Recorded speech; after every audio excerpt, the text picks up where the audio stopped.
Bismillah, wa salatu wassalam ala rasulillah. On va commencer, Inch'Allah, notre séance aujourd'hui sur la thématique des équations structurelles.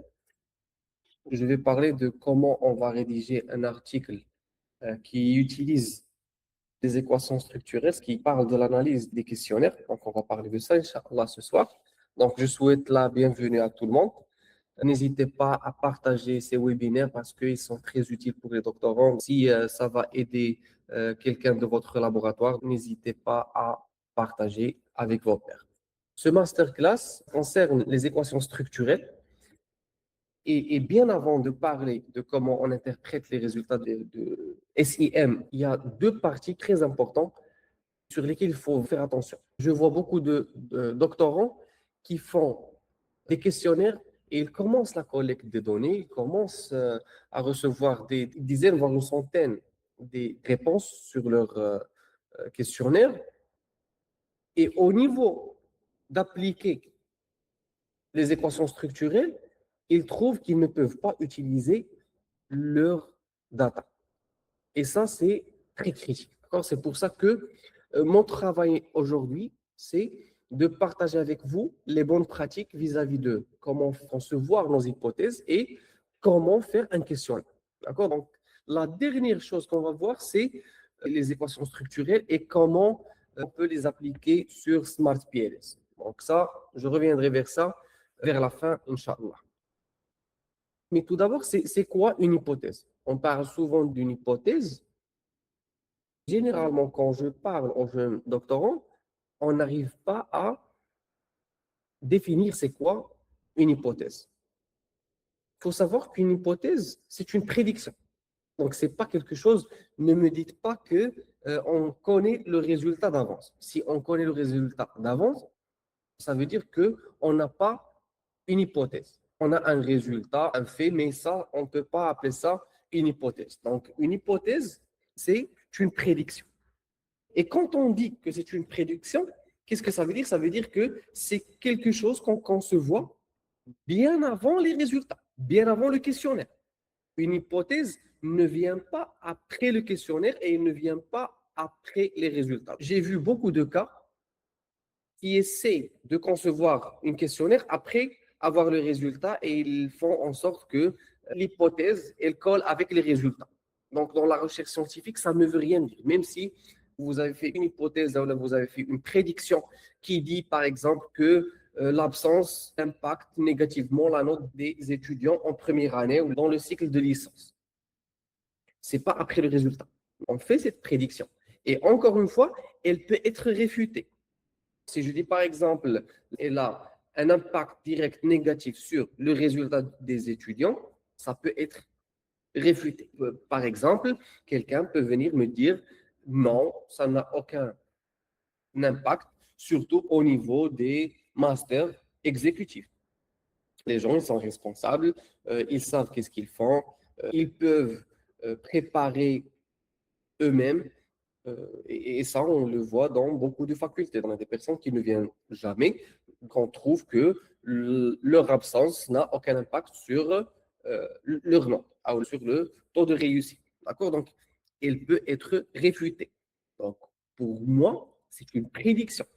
Je n'ai toujours pas fait la collecte de la data, je n'ai toujours pas fait un questionnaire, je n'ai toujours pas parlé aux gens. C'est en se basant sur les hypothèses que je vais concevoir mon questionnaire. Donc, c'est l'hypothèse qui va guider la variable dépendante ou bien même les variables indépendantes. Et c'est l'hypothèse qui va guider notre enquête, notre modèle et même notre résultat. Ça, c'est une bonne définition de c'est quoi une hypothèse. Mais la question qui se pose, c'est qu'est-ce qui rend une hypothèse solide? La première chose, c'est qu'on peut la tester. Elle est testable. Ça veut dire que je peux faire la collecte des données et je peux utiliser des tests statistiques ou bien des modèles économétriques et voir si vraiment il y a une relation entre les deux variables. S'il n'y a pas moyen de la tester, donc ce n'est pas une hypothèse.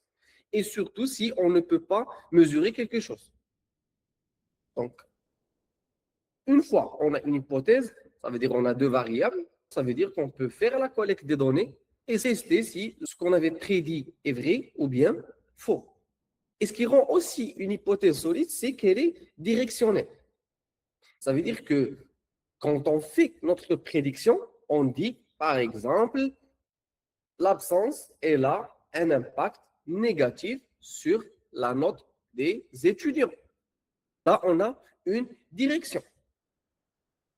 Donc, on ne peut pas dire qu'une hypothèse n'est pas solide si on n'a pas une direction. Bien sûr, tout à l'heure, on va discuter sur comment on choisit cette direction, parce que même si on est en train de faire une prédiction, elle n'est pas juste faite en se basant sur ce qu'on pense nous-mêmes, mais elle est basée sur la revue de littérature. On ne peut pas donner une hypothèse si elle n'est pas fondée sur une théorie. Par exemple, si je veux savoir si les gens ont l'intention d'adopter l'intelligence artificielle dans leurs industries, je ne peux pas juste concevoir une hypothèse et dire peut-être qu'ils vont l'utiliser dans le domaine des textiles, peut-être qu'ils ne vont pas utiliser cet outil. Non, c'est pas comme ça que ça marche. Donc, d'où viennent les hypothèses? C'est de la théorie. Par exemple, il y a une théorie qui s'appelle Technology Acceptance Model. Qu'est-ce que cette théorie nous dit? Donc là, on avait un théoricien qui s'appelle Davis et il a proposé ce qu'on appelle un framework ou bien un modèle conceptuel qui s'appelle Technology Acceptance Model. Cette théorie nous dit que afin de déterminer si quelqu'un ou bien une personne elle va utiliser une technologie, on doit prendre en considération quelques facteurs. Le premier, c'est l'utilité perçue, ou bien en anglais, perceived usefulness. Donc, l'utilité perçue ou bien perceived usefulness. Le niveau auquel une personne pense que l'utilisation d'un système améliorera ses performances ou bien son travail. Si la personne croit qu'en utilisant l'intelligence artificielle, qui est bien sûr dans ce cas notre nouvelle technologie, si cette personne croit que sa performance va être améliorée, elle aura l'intention d'utiliser l'intelligence artificielle. La deuxième variable, c'est la facilité d'utilisation perçue. Si le degré d'effort qu'exige l'utilisation de cette technologie est bas, sa personne aura tendance d'utiliser une nouvelle technologie. Dans notre cas, l'intelligence artificielle. Donc, l'idée, c'est quoi? C'est que maintenant, on a une théorie, la technologie acceptance model. Je suis là pour voir si les gens ils vont utiliser l'intelligence artificielle, mais pour concevoir ces hypothèses, ça doit être fondé sur une théorie. Et le choix de la théorie est basé sur notre expertise dans le domaine, parce que chaque domaine a des théories précises. Choisissez la théorie la plus pertinente. N'essayez pas d'inclure plus qu'une théorie, voire peut-être une théorie, deux théories, grand max, et puis c'est tout. D'accord? Parce que là, c'est un modèle empirique. Et si on utilise beaucoup de théories, quand on parle de technologie acceptance model ou bien TAM model, déjà, il y a 5 variables. Et chaque variable, avec la variable dépendante, là, on a une hypothèse. D'accord? Au niveau de questionnaire, ça, c'est une variable latente. D'accord? Donc, ça doit être fondé sur une, voire deux théories grand max. Pour résumer, une hypothèse solide, elle doit être testable. Ça veut dire que je dois quantifier les variables, faire la collecte de la data et tester en utilisant soit un test statistique ou bien un modèle statistique ou bien un modèle économétrique.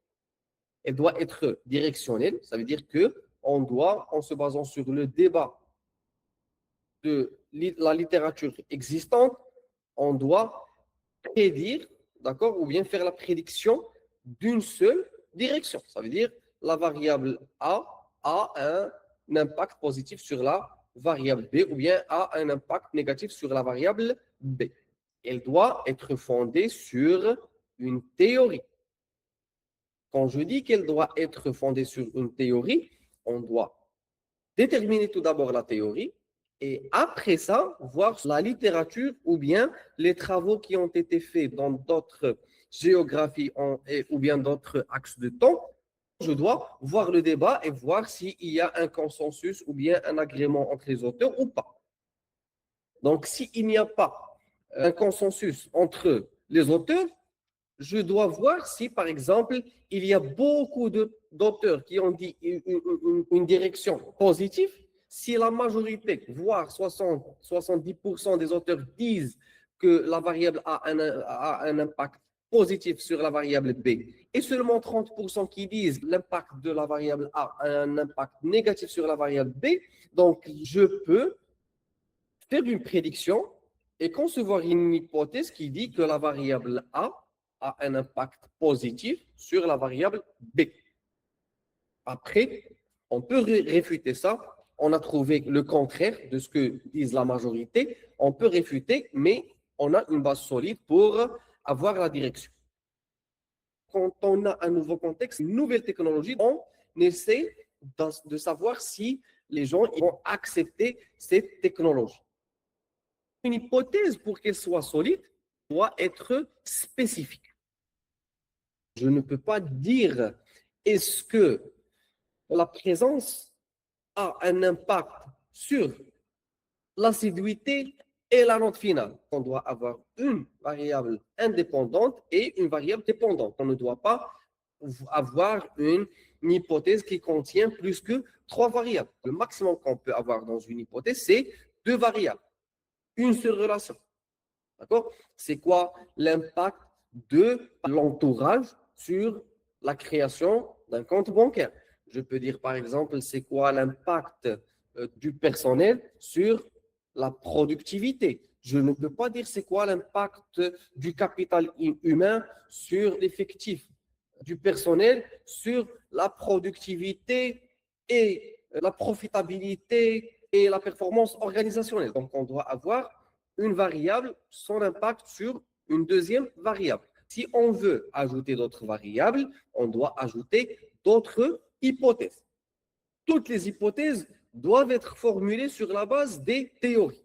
Surtout dans le domaine de sciences de gestion, si vous n'allez pas faire une recherche 100% théorique, si vous n'allez pas créer une théorie, donc vous devez appliquer les théories fondamentales qui existent déjà dans la littérature existante et les appliquer.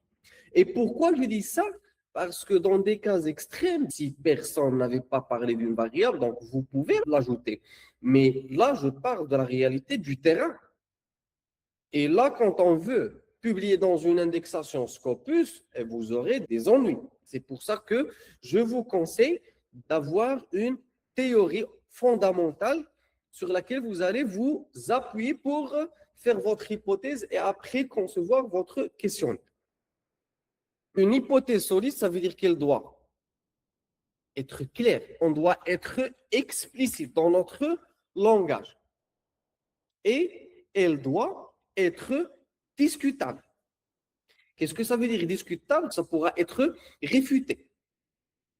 Ça peut être réfuté et une personne raisonnable pourrait attendre l'inverse. Ça veut dire si quelqu'un vient nous dire l'inverse, on dit bien, on va s'assurer après qu'on fait la collecte des données et après qu'on a des résultats.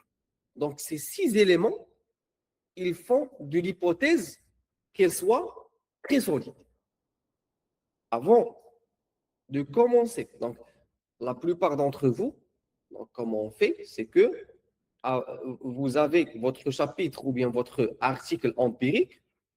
Donc, pour tester un article empirique, on commence par quoi? On commence par une revue de littérature. Et dans votre revue de littérature, il est impératif de voir les théories mobilisées. D'accord? Là, je parle d'un article empirique qui va utiliser les équations structurelles. Donc, On doit faire une revue de littérature et extraire les théories mobilisées. Et à partir de ces théories mobilisées, on choisit une seule, voire deux ou bien quelques variables de la deuxième théorie pour l'introduire dans votre modèle. Ça, c'est le maximum. Et il y a même des publishers qui sont Scopus qui vous demandent de faire une partie de revue de littérature et il y a ceux qui vous permettent de faire literature review et hypothesis development. Ça veut dire le développement des hypothèses et une revue de littérature dans la même section. Donc, si vous voulez faire votre article empirique, par exemple, moi, je veux étudier l'adoption de l'intelligence artificielle par les professeurs universitaires. Est-ce qu'ils vont adopter l'intelligence artificielle et l'utiliser dans leur travail, ou bien la préparation des cours, ou pour corriger les examens, pour donner des feedbacks? Moi, je veux savoir si ils vont accepter l'intelligence, ou bien ils auront l'intention d'utiliser l'intelligence artificielle, ou bien générative AI. Pour résoudre ce problème, je dois tout d'abord faire une revue de littérature, ça veut dire qu'est-ce qui a été fait auparavant. En faisant cette revue de littérature, il est impératif de voir c'est quoi les théories que les autres auteurs ils ont utilisées. Je dois voir c'est quoi les théories qui sont généralement utilisées quand on veut tester l'adoption de l'intelligence artificielle. En faisant votre revue littérature ou bien votre étude documentaire, vous allez trouver que les auteurs A, B et C ont utilisé la TAM, Technology Acceptance Model. Donc, pour toi, tu dois commencer à penser, est-ce que c'est la meilleure théorie que vous allez appliquer sur votre contexte? Une autre personne a utilisé la UT et UT Model, voire d'autres théories. Donc, une fois on a la théorie, ça, c'est dans la partie documentaire, revue documentaire. Parfois, il y a des journaux qui vous permettent de faire une partie de revue de littérature et juste après faire une partie qui s'appelle développement des hypothèses, hypothesis development. Qu'est-ce que ça veut dire, hypothesis development? Ça veut dire que au premier chapitre, dans le contexte de cette étude, je vais adopter la TAM model. Donc, je vais utiliser le TAM model et en se basant sur les variables du TAM model, vous allez développer vos hypothèses. On va prendre ça comme exemple, d'accord? Le TAM model. Donc, vous allez dire que vous allez utiliser la TAM model et vous allez, ça c'est une hypothèse, ça veut dire si vous allez faire l'impact de perceived usefulness sur l'attitude toward using de technologie, donc le perceived usefulness sur l'attitude toward using de technologie, dans notre cas l'adoption de l'intelligence artificielle, donc ça c'est une hypothèse. Voir tout ce qui a été fait auparavant sur la relation entre ces deux variables.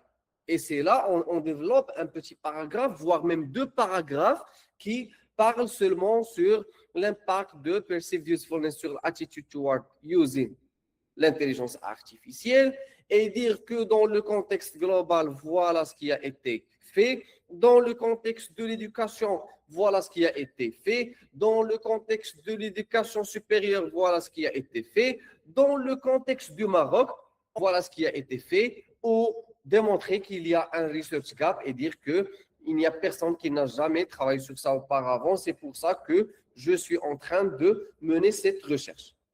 Quand on dit la perceived ease of use et son impact sur le perceived usefulness, c'est l'hypothèse numéro 2.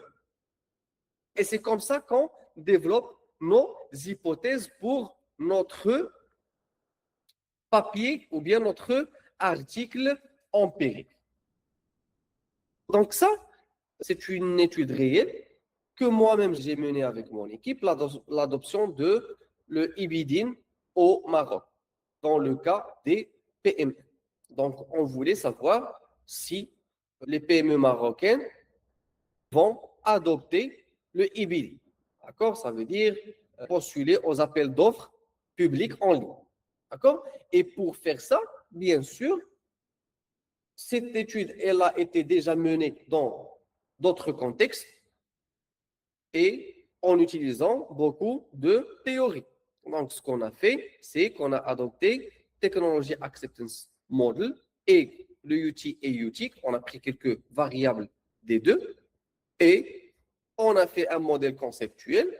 En se basant sur ces deux modèles, on a essayé de faire des hypothèses sur l'attente d'effort et son impact sur l'intention d'adopter le IBDIN, l'attente de performance et son impact sur l'intention d'adopter le IBDIN, l'influence sociale et son impact sur l'adoption de l'IBDIN et les conditions facilitatrices et leur impact sur l'intention d'adopter les plateformes de IBDIN.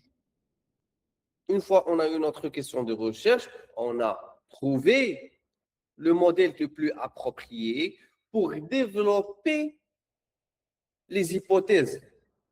Et après, on a conçu notre questionnaire. Et quand on veut développer une hypothèse, il faut voir le débat à l'intérieur de chaque construit. La première hypothèse parle sur l'impact de l'attente d'effort sur l'intention d'utiliser les IBDIN plateformes par les PME marocains.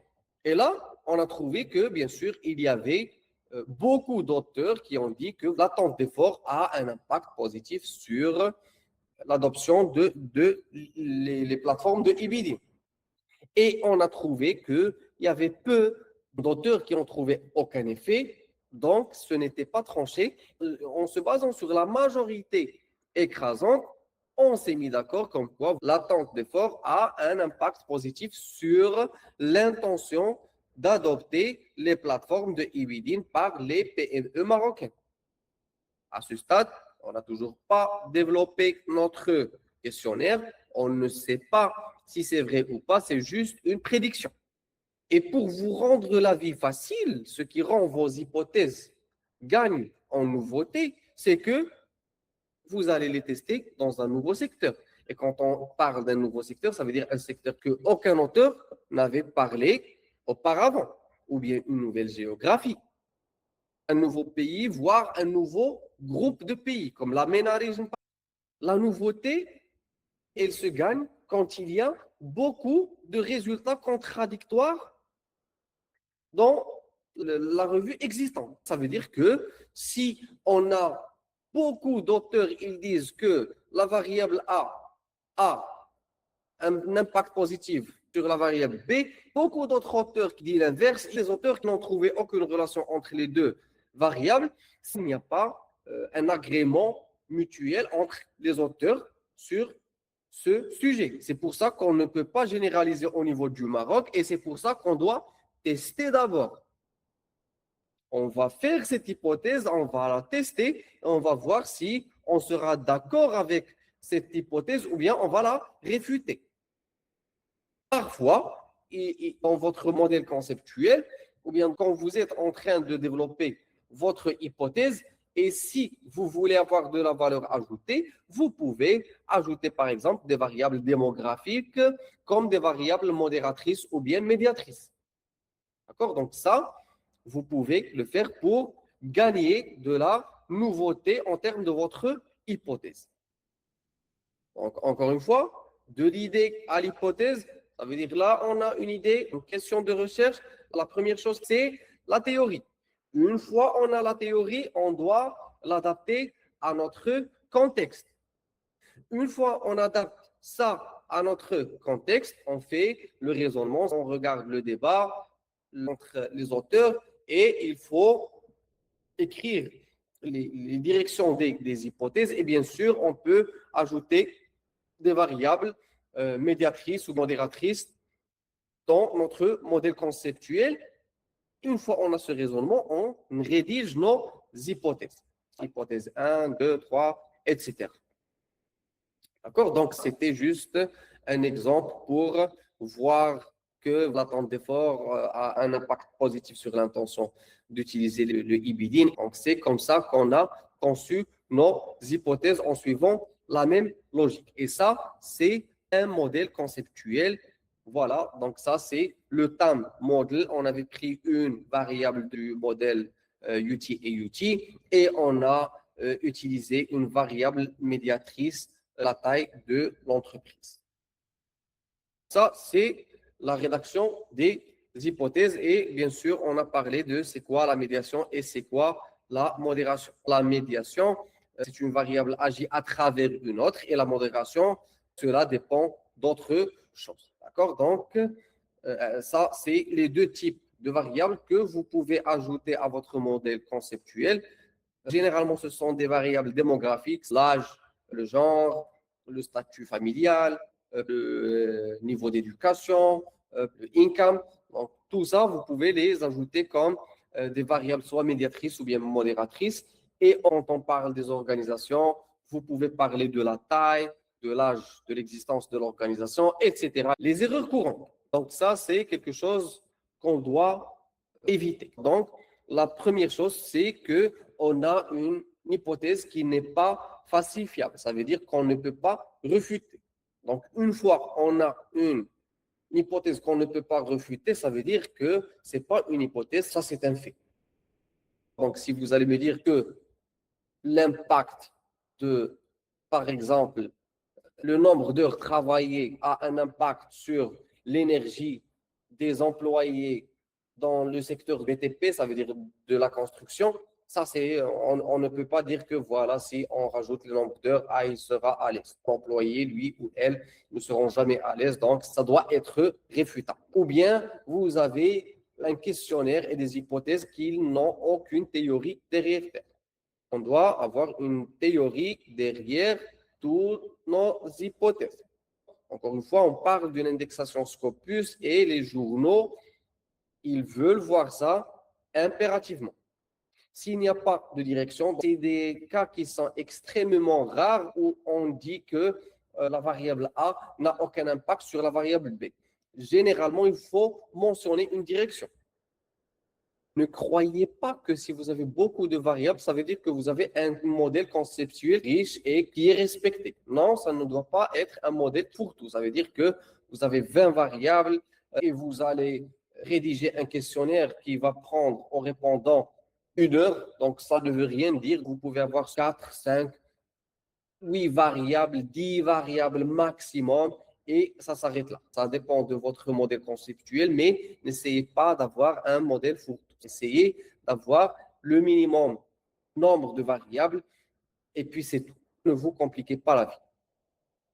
Il ne faut pas écrire les hypothèses après faire les résultats. On fait de la recherche scientifique. Éthiquement parlant, il ne faut pas faire ça. Encore pire, si vous avez déjà terminé votre questionnaire et collecté les réponses, à quoi sert de faire les hypothèses? De toute manière, vous n'allez pas trouver une théorie qui va s'aligner à 100% avec vos variables. Et vous allez commencer à faire du n'importe quoi. Donc, il faut toujours faire les hypothèses avant la conception du questionnaire. Pas seulement avant les résultats. Et bien sûr, s'il n'y a aucun débat, ou bien aucune contribution, ou bien il n'y a aucune nouveauté, si une personne a déjà fait l'adoption de l'intelligence artificielle dans l'encadrement supérieur, dans le contexte marocain, en utilisant le TAM modèle, pourquoi moi je vais refaire le même travail? Donc, il faut impérativement qu'on a un research cap. Quand on parle de la théorie à une affirmation testable, la théorie prime. Donc, on doit avoir un débat dans chaque construit. Et juste après avoir ce débat, il faut formuler ces hypothèses et dessiner le modèle conceptuel parce que, comme ce que je vous avais montré tout à l'heure, avoir un modèle conceptuel comme celui-là, je vais vous montrer. Donc, ça, c'est un papier empirique sur l'adoption des banques islamiques dans le contexte marocain. Donc, ça, c'est le modèle conceptuel. Quand vous développez l'hypothèse, ce n'est pas tout le temps facile à percevoir ou bien à imaginer. Là, c'est le premier article que j'ai fait avec mes collègues et ça, c'est le deuxième. Donc, il faut toujours avoir un modèle conceptuel. D'accord? Ça va vous aider et vous allez aider même le reviewer et les lecteurs par la suite. Donc ça, c'était par rapport à la première partie qui parle de la conception des hypothèses. D'accord? Donc là, comment on fait la conception d'un questionnaire? Et quand on parle d'une hypothèse, généralement, on parle d'un construit ou bien une variable latente. Qu'est-ce qu'une variable latente? C'est quelque chose que vous voulez mesurer, mais que vous ne pouvez pas voir directement. Par exemple, vous aimez ce cours. Est-ce que vous aimez ce webinaire? Je ne peux pas le voir directement. Donc, quand je vais vous poser des questions, je vais vous demander de 1 à 5, est-ce que vous aimez le cours? Donc, si vous répondez 5, ça veut dire que vous aimez le cours. Si vous répondez 1, ça veut dire que vous n'aimez pas le cours. Mais une question, premièrement, ne va pas capturer l'image complète de cette variable. Je dois vous poser beaucoup de questions qui ne parlent pas bien sûr de la même chose, mais qui mesurent la même chose. Par exemple, est-ce que vous aimez le cours? Ça, elle est un peu directe. Est-ce que vous avez assisté au cours depuis le début jusqu'à la fin? Donc, si vous me dites tout à fait d'accord 5, ça veut dire que voilà, vous aimez le cours. Mais si quelqu'un met 1, ça veut dire qu'il n'a pas aimé le cours. Même si peut-être que la première question, il a mis ou bien elle a mis 4 ou bien 5. Donc, une variable qui est latente, ça veut dire que c'est une variable qui mesure quelque chose. Par exemple, on veut mesurer l'intention d'adopter les banques de microfinance au Maroc. La première chose, c'est que elle est directe. J'ai l'intention d'adopter les services d'une banque islamique marocaine au futur. Donc, celle-là, elle est directe. Une deuxième question peut être I predict that I will frequently use Islamic banking services in the future. Je prédis que je vais fréquemment utiliser les services d'une banque islamique au Maroc. La troisième question, I will strongly recommend others to use Islamic banking services. Je vais recommander les banques islamiques aux autres personnes au futur. Ou bien, I intend to adopt Islamic banking services in the future. J'ai l'intention d'adopter les banques islamiques au futur. D'accord? On a une seule variable, c'est l'intention, mais je peux vous poser beaucoup de questions. On a une variable latente, mais on ne peut pas la mesurer. On ne peut pas la mesurer juste en utilisant une seule question. D'accord? C'est quoi une item? Une item, c'est tout simplement, chaque question s'appelle une item. On a vu 4 questions qui mesurent l'intention d'adopter les banques islamiques. Chaque question s'appelle une item. Donc, chaque variable latente ou bien un construit a besoin de plusieurs questions. Et s'il te plaît, c'est une règle. On doit avoir minimum 4, 5, voire 6 items par construit. Ne faites pas seulement 3 questions. Ne faites pas une seule question. Pourquoi? Si vous avez une ou bien 2 questions, là, ce n'est pas les équations structurelles. Si vous avez une item par question, ça ne veut plus dire un construit, parce qu'un construit, ça a besoin de 3 questions minimum. Donc là, on peut utiliser une régression logique ou probit. Donc les équations structurelles ont besoin de minimum 3 items. Mais pourquoi je vous conseille d'avoir 4, 5, voire 6 items par construit? Parce qu'au niveau de l'application de votre équation structurelle sur Smart PLS, vous allez trouver que des indicateurs comme Cronbach alpha, il est faible. Donc, pour améliorer l'indicateur Cronbach alpha, on doit enlever une item. D'accord? Et si vous utilisez seulement 3 questions et vous enlevez un item ou bien 2 items, ça veut dire que vous ne pouvez plus utiliser les équations structurées. C'est pour ça qu'on doit avoir 4, 5, voire 6 items. Et là, si on a des problèmes au niveau des tests statistiques comme Cronbach alpha, average variance extraction, etc., on peut enlever un, deux items, voire trois items si on utilise 6 dans ce construit. Et on va rester avec trois items dans notre variable latente et on peut faire l'application des équations structurelles sur SmartPLS. Donc, impérativement, il faut avoir 4, 5, voire 6 items par construit. D'accord? Et quand on a plusieurs items, plusieurs questions, lisse le bruit aléatoire de chacune prise isolément. Qu'est-ce que ça veut dire? Ça veut dire que je ne veux pas rentrer dans les technicalités de la statistique, mais beaucoup de questions, ça veut dire qu'on capture généralement la variable avec un taux d'erreur qui est réduit. Mais quand on a juste un item, deux items ou bien trois items, ça veut dire que le terme d'erreur est élevé. Donc, c'est fiable d'avoir plusieurs items. Et encore une fois, quand on a juste une seule question, elle ne va pas nous permettre d'appliquer les équations structurées sur SmartPLS, mais elle ne capture pas toute l'idée. Donc, beaucoup de questions, ça veut dire qu'on capture la variable latente plus précisément. Par exemple, là, on a une variable nommée latente d'effort, l'effort expectancy.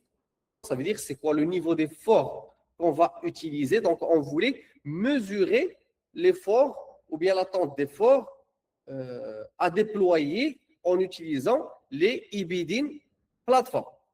Pour ça, on a utilisé 4 questions et on a demandé à tous les répondants de répondre entre 1 et 5. 1, pas du tout d'accord, et 5, tout à fait d'accord. La première question, c'était apprendre à utiliser le système d'Ibidin est facile pour moi. 5, ça veut dire très facile. 1, ça veut dire c'était difficile.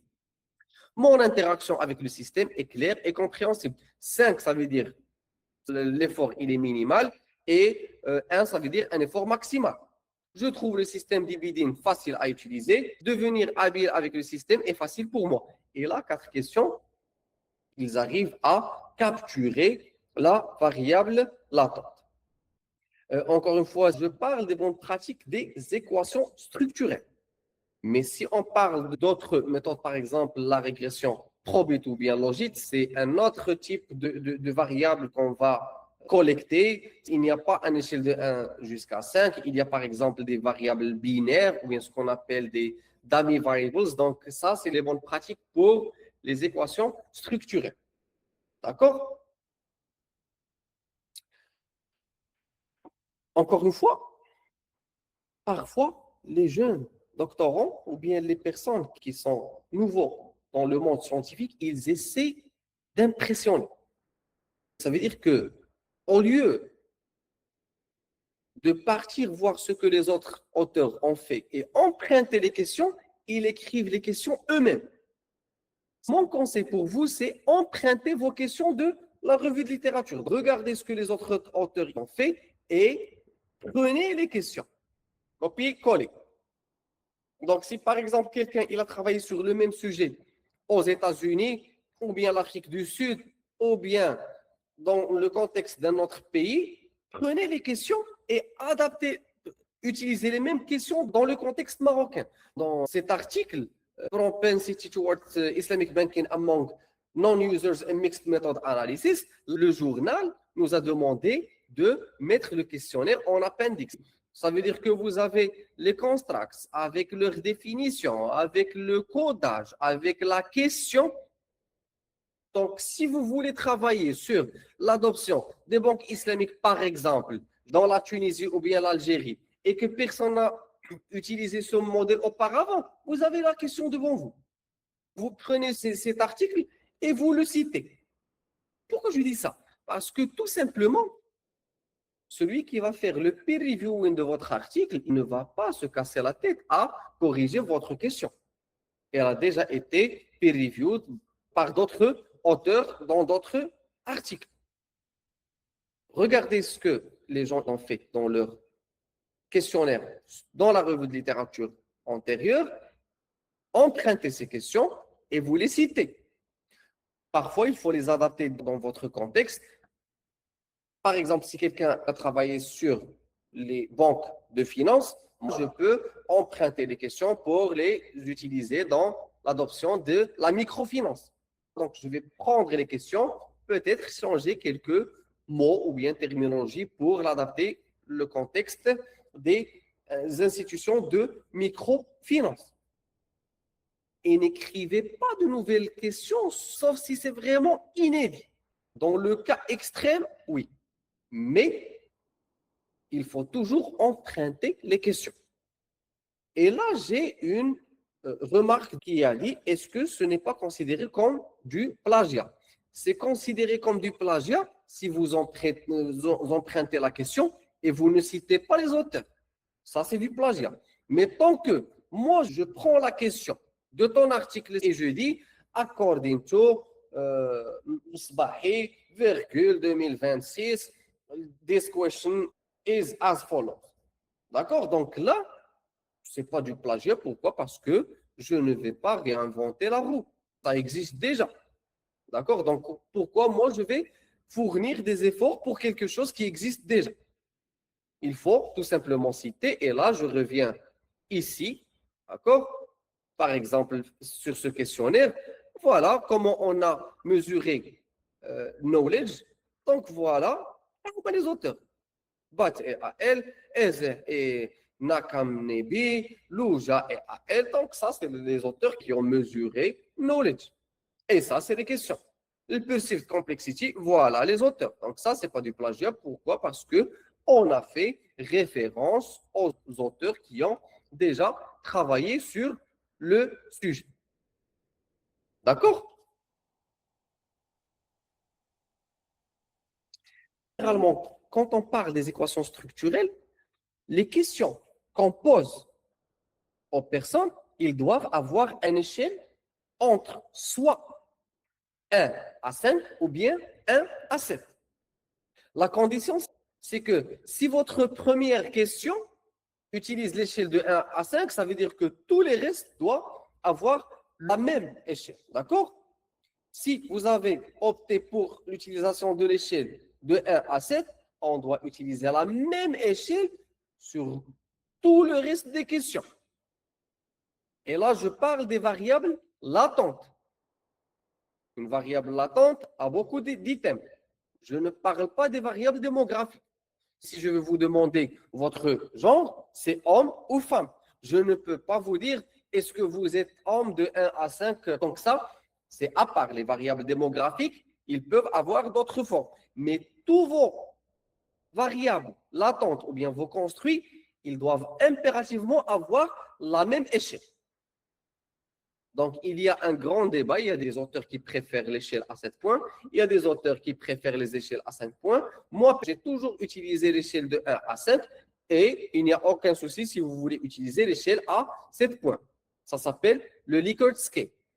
Likert Scale, vous le définissez au niveau de la section de la méthodologie et vous le poursuivez. Ça veut dire c'est une règle fixe. N'essayez pas d'avoir quelques questions de 1 à 5 et quelques questions de 1 à 7. Pourquoi? Parce que quand on voudra appliquer notre équation structurelle à Smart PLS, ça ne va pas marcher. Et même les résultats, ils ne peuvent pas être interprétables. Tout à l'heure, on avait parlé des variables latentes et là, on veut l'anatomie d'un bon item. Quand on a un item, les bonnes pratiques, c'est qu'on doit avoir une idée par item. Une idée par item, ça veut dire l'impact de la variable A sur la variable B, pas l'impact de la variable A sur la variable B et C. Donc, il ne faut pas confondre les items. Si vous voulez chercher c'est quoi l'impact de la variable A sur la variable B et C, c'est deux variables indépendantes. Donc, il faut mettre variable A sur B et variable A sur C, pas variable A sur B et C. Donc, il faut faire la différence et avoir seulement une idée par item. On ne fait jamais une échelle à 3 points. Le risque que tu vas trouver beaucoup d'ennuis au niveau d'équations structurelles ou bien les reviewers des commentaires négatifs, c'est quand tu fais 3. Essaie d'avoir soit à 5, soit à 7. Donc, on n'utilise jamais 3. Pourquoi? Parce que, statistiquement parlant, c'est en train de rassembler à une variable binaire. Mais quand on a une échelle à 7 ou bien à 5, ça veut dire qu'on est en train de capturer la variabilité des réponses. D'accord? Donc, soit A5, soit A5. La deuxième bonne pratique pour avoir un bon item, c'est qu'il faut faire un langage simple. Parfois, quand on est en train de travailler sur un sujet, on croit que tout le monde comprend ce qu'on veut dire. Par exemple, si vous allez parler à quelqu'un qui vient de l'industrie du coding, il va te dire est-ce que ce site web a un bon UI, qui est User Interface. UI ou bien User Interface, personne ne la comprend. Tu peux tout simplement dire est-ce que le site web a une interface facile? Est-ce qu'il est facile à utiliser? Il ne faut pas écrire d'acronymes. Pourquoi? Parce que les acronymes, vous êtes les seuls à les comprendre. Par exemple, si je dis à quelqu'un, c'est quoi le time model? C'est un acronyme qui n'est pas compris par tout le monde. Donc, il faut simplifier le langage. Pourquoi? Parce que simplifier le langage, ne pas utiliser de jargon, ne pas utiliser d'acronymes, ne pas utiliser de double négation, ça veut tout simplement dire que la qualité de notre questionnaire, il va être haute. Et c'est quoi la troisième bonne pratique pour avoir un bon item? C'est qu'il faut être neutre, pas orienté.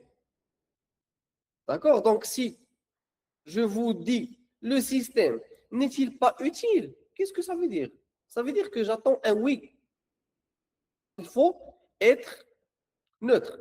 Je vais vous demander entre 1 et 5, 1 pas du tout d'accord, 5 tout à fait d'accord.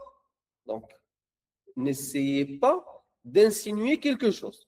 Parce que quand vous orientez les questions, ça veut tout simplement dire que la qualité des réponses ou bien de votre item n'est pas bonne. Et ça pourra nous impacter quand vous voulez appliquer les équations structurelles sur SmartPLS. Les résultats ne seront pas bons. Et toujours rester sur un seul sujet. Par exemple, quand vous parlez sur les items d'effort, restez sur ce sujet. Posez vos questions sur ce sujet parce que là, le répondant est dans le mood de votre variable et on essaie de poser toutes les questions. Et après finaliser toutes les questions qui parlent de l'attente d'effort, après on passe à la variable latente qui suit et on essaie de poser toutes les questions qui ont relation avec ce construit. D'accord? Et les erreurs courantes que les gens font généralement quand ils sont en train de développer leur questionnaire, c'est qu'ils mélangent les formulations positives et négatives. La première question, je vous demande, est-ce que vous aimez le cours de 1 à 5? 1, pas du tout. D'accord? Et 5, tout à fait d'accord. Donc, si vous répondez 5, ça veut dire que vous aimez le cours. La deuxième question est, le cours n'est pas utile. Donc, si vous répondez 5, qu'est-ce que ça veut dire? Vous êtes tout à fait d'accord. Ça veut dire que je ne peux pas interpréter les résultats. Pourquoi? Parce qu'un item dit que 5 est un bon cours et le deuxième item me dit que le cours est mauvais. Donc, comment moi, si je fais la moyenne des deux variables, c'est 5 plus 5 divisé par 2, ça me donne 5, ça veut dire que est-ce que le cours est bien ou pas, ça n'a aucune interprétation. Donc, il faut toujours avoir une formulation positive. Donc, ça, c'est par rapport au premier point. Donc, toujours, il faut avoir une formulation positive.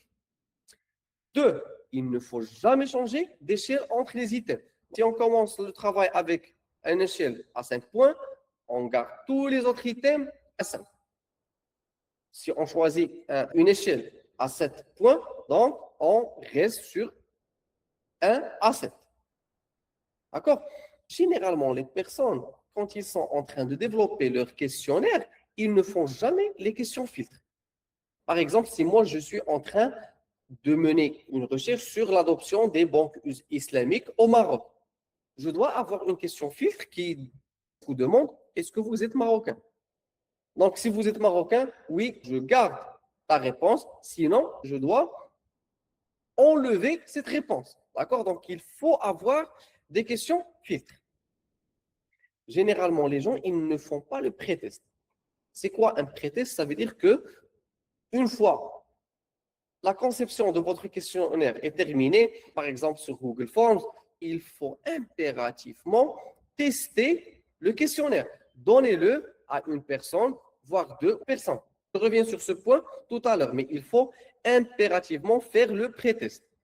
Et il ne faut jamais falsifier les réponses parce que je trouve que beaucoup de personnes, ce qu'ils font, c'est que, voilà, normalement, ils doivent rassembler 200 réponses et ils arrivent à 180, 190 et ils se disent que voilà, je vais répondre en s'imaginant, je vais prendre ou bien penser comme d'autres personnes et faire le reste des réponses. Ça va baisser la qualité de votre data et vous serez dans l'obligation de l'enlever après. Si vous détectez que l'erreur vient de vous, ça veut dire que vous aurez des doutes que la data marche ou bien elle ne va pas donner des données qui tiennent la route. Ne falsifiez jamais les réponses. Faites l'effort, essayez de faire la collecte de plus de réponses, mais ne falsifiez jamais les réponses. D'accord? Donc, la règle empirique, généralement, c'est que si vous avez 4 prédicteurs ou bien 4 construits, donc ça veut dire que vous devez avoir 4 fois 10, ça veut dire 40 réponses minimum. Mais s'il vous plaît, ça, c'est un conseil que je vais vous donner, surtout pour les personnes qui vont soumettre leurs articles dans un journal Scopus. Moins de 200 réponses, ne pensez même pas à la soumettre dans un journal indexé sur Scopus. 200, c'est le minimum. D'accord? Et là, je reviens sur le pré-test. Quand on fait la conception de notre questionnaire, la première chose qu'on fait, c'est qu'elle doit être revue par un expert. Je parle de votre encadrant, quelqu'un qui sait ce qu'il fait, quelqu'un qui est dans le milieu de la recherche, quelqu'un qui ne va pas seulement dire oui pour que la suite soit normale. On peut utiliser la data après. On doit faire un pré-test cognitif. Ça veut dire qu'il faut le partager avec quelques répondants qui doivent lire les questions à voix haute.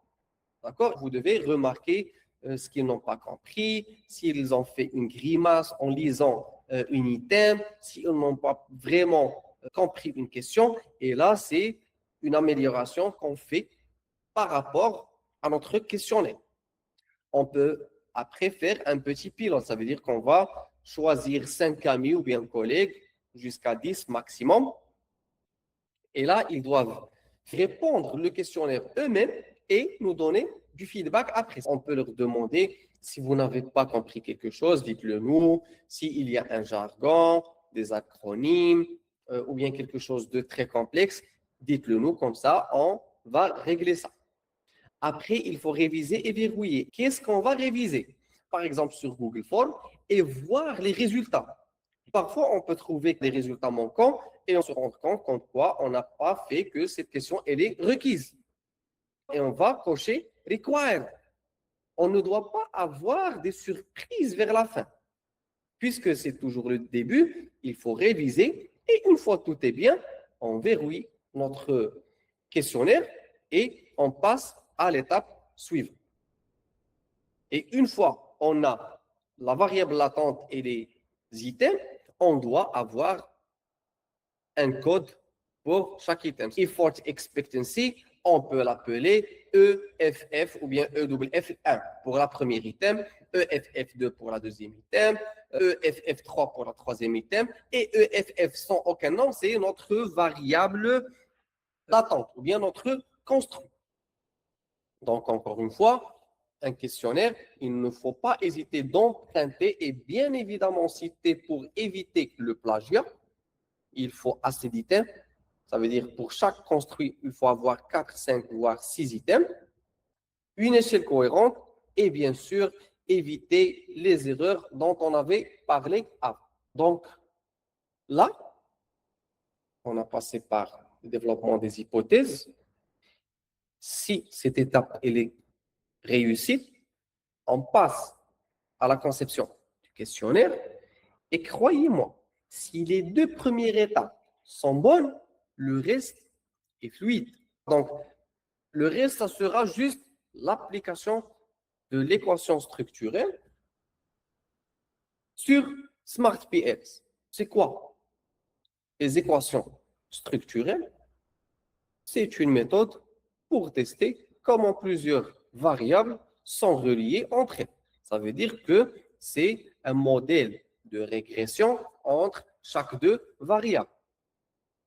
Ça veut dire un modèle d'équation structurelle. Cette séquence de régression ne travaille que dans le cas où on a des variables latentes qui ont minimum 3 items. Je reviens vers l'exemple du modèle conceptuel. Qu'est-ce qu'on a? On a beaucoup de variables et on est en train de mesurer l'impact des facilitating conditions sur effort expectancy, facilitating conditions sur social influences sur l'intention d'utiliser le e-bidding. On a plusieurs liens à la fois. Et une variable, elle peut être à la fois la cause ou l'effet. Et il est conçu pour la recherche par enquête. C'est une méthode statistique développée par des statisticiens qui nous aide à tester les hypothèses sur notre questionnaire. Donc, on a encore une fois les construits, on a parfois des effets directs, ça veut dire l'impact de la variable A sur B, on a parfois des variables médiatrices, ça veut dire des variables qui changent la trajectoire de l'impact de la variable A sur B. C'est un effet qui transite par une troisième variable. On peut avoir de la modération, mais la différence, c'est que maintenant, la variable, elle ne transite pas par une troisième variable, mais elle peut changer la force d'un lien ou bien l'ampleur de cet effet. Et les équations structurelles peuvent nous aider à faire une analyse multigroupe. Si notre question de recherche veut comparer entre les hommes et les femmes, entre la génération Z et les autres générations, les personnes avec un certain income réduit ou bien élevé, le statut familial. Donc, il peut supporter ce type d'analyse. Généralement, les équations structurelles sont là pour confirmer une théorie, mais il est là pour prédire et modéliser, ce qu'on a fait tout à l'heure. Et ça s'appelle PLS-SIM. Qu'est-ce que ça veut dire PLS-SIM? Partial Least Square Structural Equation Modeling. Je ne veux pas rentrer sur la technicité des choses et surtout dans la statistique. PLS, c'est un type de régression. On a l'ordinary least squares, partial least squares, general least squares. Donc ça, c'est des types. Mais dans votre cas, si vous développez les hypothèses comme ce qu'on avait vu tout à l'heure, vous allez utiliser PLS-SIM. Il n'y a même pas 2 semaines, j'ai fait le reviewing d'un article qui utilise le SIM. Et j'ai trouvé que la personne, elle m'a écrit des équations. Votre article, ce n'est pas de la statistique. Votre article, il fait l'application des Structural Equation Modeling. Dans d'autres domaines, par exemple, quand on parle des modèles économétriques, là, il y a des équations. Mais quand on parle des équations structurelles, voilà, c'est un article Q2. Donc ça, c'est la partie méthodologie and data. On a parlé de sa partie quantitative. On a parlé de comment on a fait la collection des données et le sampling. Et puis c'est tout. Je ne comprends pas pourquoi les gens écrivent des équations. Utilisez les équations structurelles quand vous avez plusieurs variables latentes. Quand vous testez une médiation ou bien une modération, une variable qui est à la fois cause et effet. Un seul résultat et quelques prédicteurs mesurés directement. Donc ça, c'est l'utilisation des équations structurées. Ça, c'est notre variable latente. On a une seule variable et ça, c'est les items. Et le modèle, ça, c'est la variable latente et ça, c'est une autre variable latente. Ça, c'est les variables indépendantes et ça, c'est la variable dépendante. D'accord? Je vais vous montrer un exemple. Ça, c'est le time model. On a le perceived usefulness, attitude toward using AI, actual use of AI, etc. Donc ça, en bleu, c'est une variable latente. Et ça, c'est les items qui correspondent à cette variable. Permettez-moi, on va faire une petite démo. Ça, c'est l'interface de SmartPLS. Pour commencer, on doit avoir la data, on doit faire la collection des données, on codifie les items comme ce qu'on avait vu tout à l'heure et on ouvre la data ici. On va faire un nouveau projet, on l'appelle test 2. Une fois que vous créez votre fichier, on clique sur Import Data File. Moi, j'ai déjà de la data, juste pour la démo. Donc, je vais faire Open. Et là, vous allez voir votre premier item, deuxième item, troisième item, etc. D'accord? Donc, vous cliquez sur Import et le SmartPLS, il va importer toute votre data avec quelques statistiques descriptives comme s'il y a des valeurs manquantes, c'est quoi la moyenne, la médiane, le scale minimum, le scale maximum, l'écart type ou bien standard deviation, le kurtosis, skewness, etc. On n'a pas besoin de tout ça. On fait retour, back, et on va créer notre modèle. On va le nommer, encore une fois, il y a le covariance based, il y a la régression et il y a PLS SIM. La majorité des cas, 90% des cas, vous choisissez PLS SIM. On va nommer notre modèle test 2. Pour faire la démo, je vais prendre une version miniature. Ça veut dire que je vais prendre ces 4 variables-là, le perceived ease of use, perceived usefulness, attitude toward using AI et actual use of AI. Je vais prendre ce petit modèle pour faire la démo. Comment on crée une variable latente? On va cliquer sur latent variable, double-cliquer ici et on peut écrire perceived ease of use. Ça, c'est la première variable latente. La deuxième, je vais double-cliquer, c'était perceived usefulness. La troisième variable latente, je double-clique et j'écris attitude toward using AI. Ça, c'est la troisième variable latente. Et je fais un double-clic et j'écris actual use of AI. Donc, d'abord, tout ça, ce sont des variables latentes. Si je veux modifier, je clique sur Select, sur ce petit curseur-là, et là, je peux modifier la place de la variable latente. Et si vous remarquez que là, on a juste fait les variables latentes. D'accord? On a besoin de quoi maintenant? On a besoin des items qui les mesurent. Et pour faire les items qui les mesurent, on doit cliquer sur l'item et le positionner sur Perceived Ease of Use. On peut sélectionner les deux en même temps et drag and drop. On va les mettre sur leur variable latente. Donc, ça, c'est la variable latente. Et ça, c'est les items. Item 1, 2, 3 qui mesurent la variable latente. Et là, j'ai associé les items à la variable latente.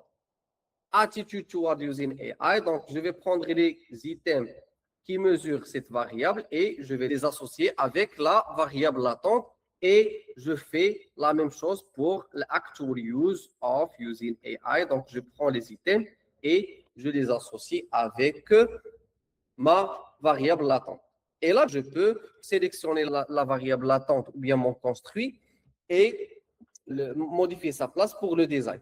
Et si je clique sur la variable latente et je choisis ici une direction, les items, ils vont partir sur cette direction. On clique sur la direction et voilà. On clique là, par exemple ici en haut. Et voilà, c'est pour que ça soit plus lisible. Et si vous remarquez que ici, on a toutes les cercles en rouge. Qu'est-ce que ça veut dire? Ça veut dire qu'il n'y a toujours pas de connexion entre les variables latentes. C'est pour ça que ici, on doit cliquer sur Connect et on clique sur la première et on l'associe avec la deuxième. On clique sur celle-là, on l'associe sur la deuxième. On clique sur celle-là, on l'associe avec la deuxième. On clique sur un construit et on l'associe à l'autre. Et là, on a déjà notre modèle conceptuel qui est appliqué ici à l'équation structurelle. Ce qui reste maintenant, c'est qu'on doit, rappelez-vous de ça, on clique sur calculer et on va trouver PLS SIM algorithme. On sélectionne ça et on laisse tout ça comme ce que vous voyez et on clique sur Start Calculation. Déjà là, on a quelques nombres, on va voir l'interprétation de ces nombres tout à l'heure. Mais pour refaire, c'est calculer PLS-SIM algorithme, Start Calculation. Donc l'application du modèle des équations structurelles sur SmartPLS est très simple. Ce qui nous concerne maintenant, c'est qu'on doit voir s'il y a des assumptions du modèle. Ça veut dire les conditions pour que le modèle réussisse. La première chose, c'est ces critères.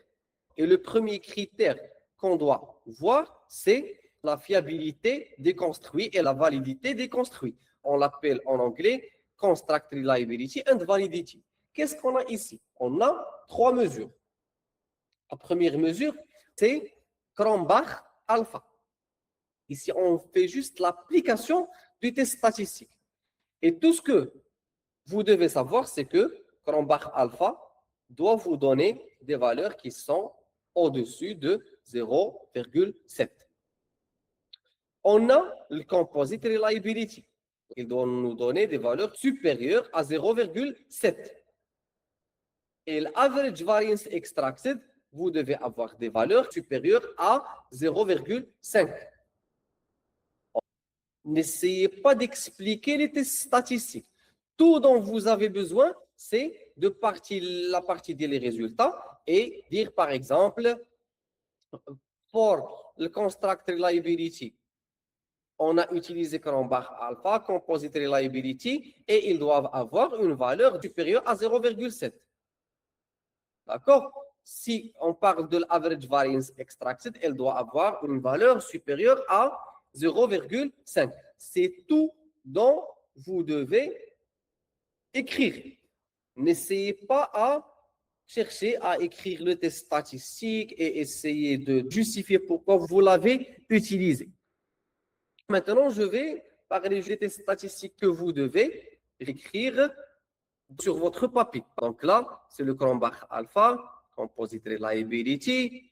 Ils doivent avoir un threshold supérieur à 0,7.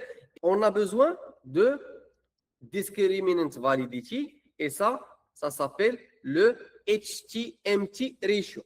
Ça, vous devez avoir des valeurs inférieures à 0,9. Par exemple, là, j'ai un problème. Vous ne devez pas avoir ça. Mais encore une fois, ça, c'est juste des données qui ont comme but de faire la démo. Pour le HTMT, qui mesure Discriminant Validity, on l'appelle le Heterotrait Monotrait Ratio. Donc, ça doit être inférieur à 0,9.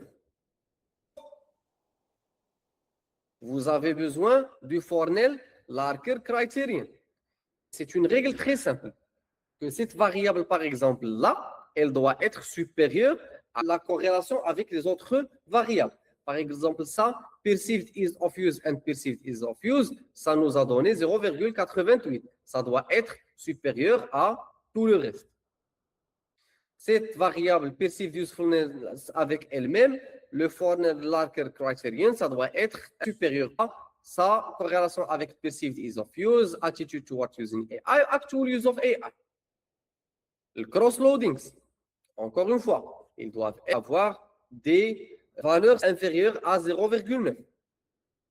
La collinéarité ou bien collinearity, elle est mesurée par le VIF.